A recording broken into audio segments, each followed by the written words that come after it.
Pemirsa, lebih dari 20 orang telah ditetapkan sebagai tersangka dalam kasus judi online yang melibatkan oknum pegawai Kementerian Komdiji.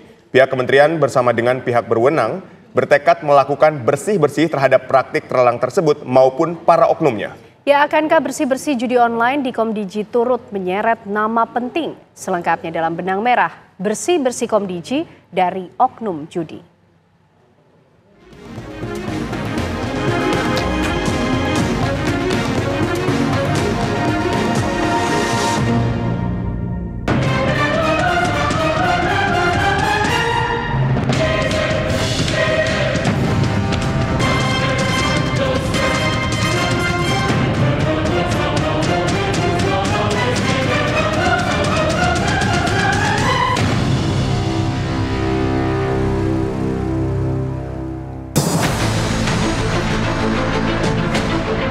Kementerian Komunikasi dan Digital Komdigi diterpa kabar tak sedap menyusut terbongkarnya ulah sejumlah oknum pegawainya yang terlibat membackingi judi online. Tercatat penyidik setidaknya telah meringkus 23 orang tersangka yang 10 diantaranya adalah oknum pegawai Komdigi. Modus operandinya, oknum pegawai itu menawarkan jasa kepada para bandar, pemilik atau pengelola judi online untuk mengeluarkan situs judi mereka dari daftar pemblokiran. Ongkosnya disebut antara 23 hingga 24 juta rupiah per situs per bulan. Sedangkan para oknum itu membackingi setidaknya 1.000 dari 5.000 situs yang seharusnya ditutup. Tak pelak, nahkoda Komdigi Mutia Hafid pun geram. Terlebih Presiden Prabowo Subianto menegaskan pemerintah serius memberangus judi online. Terkait judi online, dan ini sudah kita dengar berulang kali langsung dari beliau, dari Presiden. Jadi artinya beliau kembali menegaskan bahwa kita semua harus memerangi judi online. Pesan beliau kali ini adalah bekerja sama dengan baik. Tadi disebutkan beberapa institusi atau lembaga, Polri, Jaksa Agung, kemudian juga Kemenkopolkam, dan bahkan tidak tertutup 3 itu, tapi semuanya bekerja sama. Tidak boleh ada backingan. Ini bahasa beliau, tidak boleh ada yang membacking, yang membantu atau apapun itu. Selain menggaungkan pemberantasan judi online, Mutia Hafid juga menyerukan bersih-bersih di internal kementerian yang dipimpinnya sebagai salah satu langkah introspeksi dan koreksi diri. Mutia Hafid mengancam pihaknya tak akan ragu memecat siapapun pegawai di lingkungan Komdigi jika sampai terbukti terlibat judi online. Demi mendukung langkah bersih-bersih itu, Mutia Hafid berjanji membuka pintu Komdigi lebar-lebar bagi pihak berwenang yang hendak menunaikan penegakan hukum. Kita amat mendukung dan sekali lagi membuka pintu kepada kepolisian untuk melakukan jika diperlukan pengembangan penyidikan ke dalam, termasuk kalau memang harus masuk ke kantor kami di Komdigi. Bagi kami ini baik, sekali lagi sebagai upaya bersih-bersih agar kantor kami juga bisa menjalankan tugas dan fungsi yang diamanahkan Presiden dengan baik. Kita saat ini kan melakukan sterilisasi di lantai-lantai yang terkait, kemudian juga kita sudah mengeluarkan instruksi Menteri agar semua pejabat maupun PNS di lingkungan Kemkomdigi bekerja membantu polisi untuk kemudian menemukan kalau memang masih ada anggota-anggota lain dari Kemkomdigi yang juga akan dilakukan pengembangan penyidikan.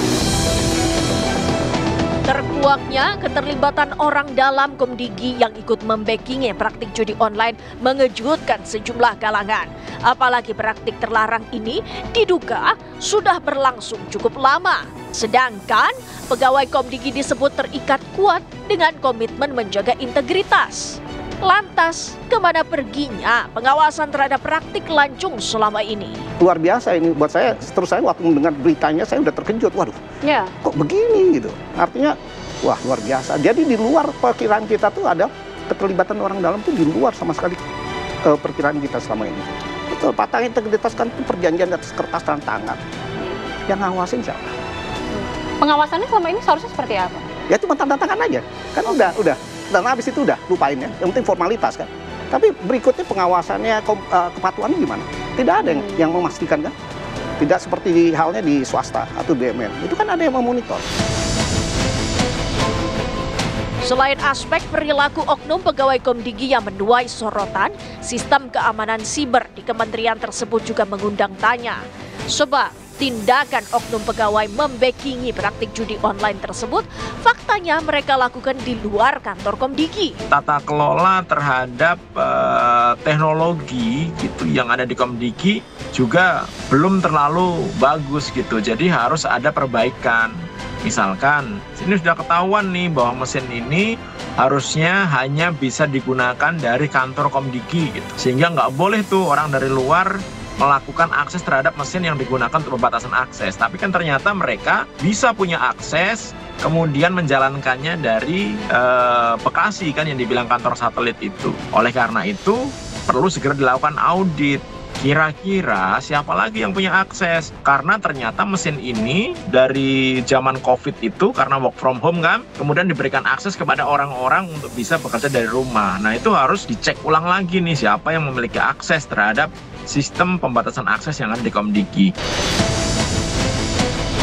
Sementara menyusul diringkusnya 23 tersangka dalam kasus taruhan daring yang melibatkan oknum pegawai Komdigi, bukan tidak mungkin jumlah tersangka bakal bertambah.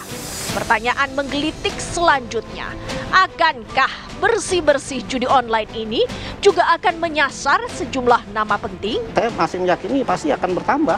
Karena kalau udah lihat kegiatan yang dilakukan para pelaku ini bukan pekerjaan yang dilakukan kemarin sore, artinya sudah cukup lama, tidak terendus ya. Artinya mereka juga pasti ada yang menutupi ya, ada yang menutupi kegiatan mereka. Jadi ini belum ketahuan semua. Jadi ini pasti akan bertambah. Sekarang sudah ada desk judi online yang menurut saya akan memudahkan untuk berkolaborasi dan berkoordinasi gitu, sehingga ketika ada ketemu rekening-rekening yang digunakan untuk judi online langsung diblokir. Sebenarnya yang susah itu ya adalah ketika PPATK sudah menemukan by name by address siapa pemilik perusahaan gitu yang digunakan untuk penampungan uang judi online, siapa pemilik rekening yang digunakan untuk penampungan judi online, kemudian PPATK sudah tahu nama-namanya gitu, kemudian ternyata nama-nama itu terindikasi sebagai agen atau terindikasi sebagai bandar gitu. Nah ini mungkin yang butuh effort khusus bagaimana aparat penegak hukum kita bisa nangkepin orang-orang ini semua. Maraknya judi online di Republik ini menempatkan Indonesia darurat judo. Pemainnya bahkan disebut mendekati 9 juta orang. Buah langkah serius pemerintah memberangus judi online ini pun dinanti.